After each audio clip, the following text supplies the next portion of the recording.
alors qu'il a été, avec son personnel, la cible d'un pamphlet l'incriminant pour un prétendu détournement de biens publics, notamment d'engins roulants du projet Londo. Retrocédé récemment à son ministère maître d'œuvre du projet, le professeur Richard Filakota a donné une grande conférence de presse ce vendredi 21 mars pour faire éclater la vérité. Il n'y a pas, à ce que je sache, de détournement de biens publics, ni de moyens roulants au ministère de l'économie du plan et de la coopération internationale.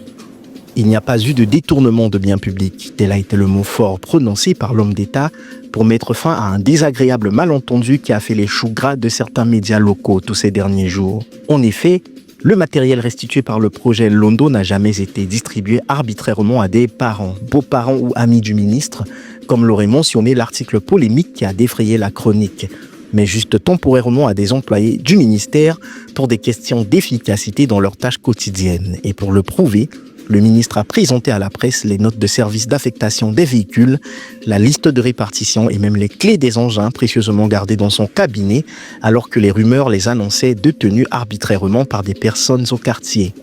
Et ici, vous avez le trousseau de clés de tous les véhicules, et seulement les véhicules des motos. Tous les véhicules qui sont au niveau des deux sites, toutes les clés sont là. Donc, vous allez faire circuler comme ça. Vous pouvez. Ça vous sert de. On va prendre le Voilà, faire circuler. Dans une petite interview en marge de la conférence de presse, le ministre s'est prononcé sur les critères d'affectation de ces véhicules.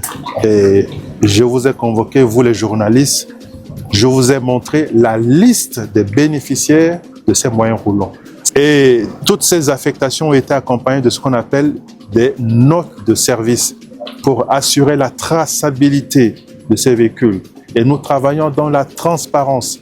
Et ces véhicules ont été affectés pour, de manière à diligenter le service public, améliorer le service public au niveau du ministère de l'économie, du plan et de la coopération internationale.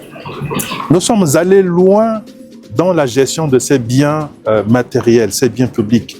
Recycler, gérer, affecter les moyens roulants mis à notre disposition pour permettre au personnel d'avoir un travail efficace, d'arriver au travail à l'heure, de suivre les dossiers.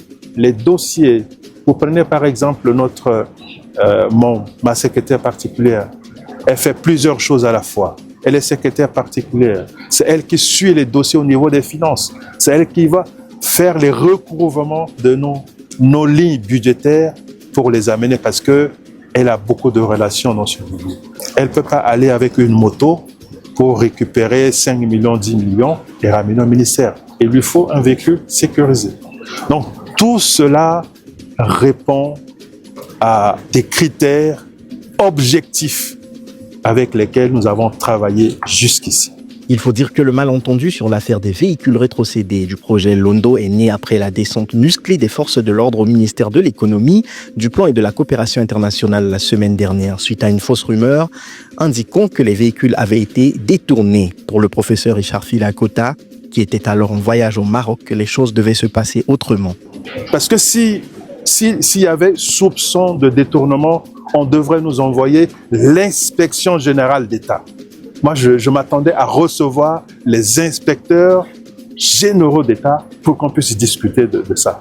Je m'attendais à recevoir la haute autorité de la bonne gouvernance pour parler de ces biens. Malheureusement, c'est des militaires. Et qu'est-ce que les militaires connaissent dans la gestion des biens publics? Qu'est-ce que les militaires connaissent dans ce qu'on appelle la gestion des immobilisations? Parce que nous sommes sur le terrain de la gestion des immobilisations. Mais à quelque chose, malheur est bon. Au cours de sa conférence, le professeur Richard Filakota a expliqué que suite à ce malentendu, la gestion des biens roulants de l'État sera désormais assurée par la plus haute instance, notamment par le professeur Faustin Archange Touadéra, président de la République, chef de l'État centrafricain. S'agissant des origines des rumeurs infondées qui ont entaché son ministère, Le professeur Richard Filakota suspecte des sources internes et externes à son département, mais il déplore que ces langues ne se soient jamais ouvertes pour dire tout ce qui se fait de bien et de plus exemplaire au ministère. Alors, c'est une connexion de forces centripètes et de forces centrifuges. Donc, c'est-à-dire interne et externe. Vous voyez. Donc, le ministère de l'économie est suivi 24 heures sur 24 heures. Les faits et gestes même du ministre sont suivis 24 heures sur 24. Il y a un radar sur le ministère de l'économie, du plan et de la coopération internationale.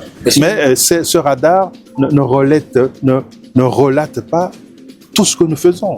Quand je vais à Washington, je ramène des milliards pour mettre à la disposition du projet. Il faut que les radars en parlent aussi. C'est ça le sens de la redevabilité. À la fin de la rencontre, le patron du ministère de l'économie, du plan et de la coopération internationale a appelé la presse à répondre la vérité pour laver son image salie par cette odieuse polémique. Mais la suite, c'est de faire éclater la vérité. Ma personne a été salie.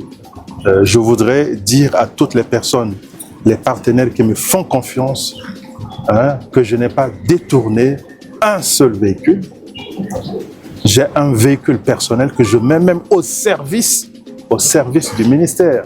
Quand nous recevons des hôtes de marque qui arrivent, et je vous donne un exemple.